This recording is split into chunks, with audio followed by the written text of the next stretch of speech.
দেশের প্রায় সব অঞ্চলেই ৮ আগস্ট শুক্রবার বৃষ্টি হচ্ছে বলে জানিয়েছে আবহাওয়া অধিদপ্তর। এর মধ্যে ৩ বিভাগের বেশিরভাগ স্থানে বৃষ্টি হতে পারে। ৩ বিভাগের কোনো কোনো স্থানে আবার ভারী বর্ষণের সম্ভাবনাও আছে বলে আবহাওয়া অধিদপ্তর জানিয়েছে। মৌসুমী বায়ু বেশি সক্রিয় হয়ে ওঠার কারণেই শুক্রবার বৃষ্টি বেড়েছে বলে জানা যায়। আবহাওয়া অধিদপ্তর সূত্র জানিয়েছে, গতকাল সন্ধ্যা ৬টা থেকে আজ সকাল ৬টা পর্যন্ত দেশের সর্বোচ্চ বৃষ্টি হয়েছে চট্টগ্রামের সীতাকুণ্ডে ৮৯ মিলিমিটার।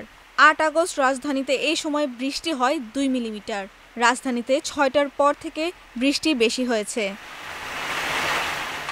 আবহাওয়া অধিদপ্তর জানিয়েছে, আজ ঢাকা, খুলনা ও বরিশাল বিভাগের অধিকাংশ স্থানে এবং চট্টগ্রাম, সিলেট, ময়মনসিংহ, রংপুর ও রাজশাহী বিভাগের অনেক স্থানে বৃষ্টি বা বজ্রসহ বৃষ্টি হতে পারে।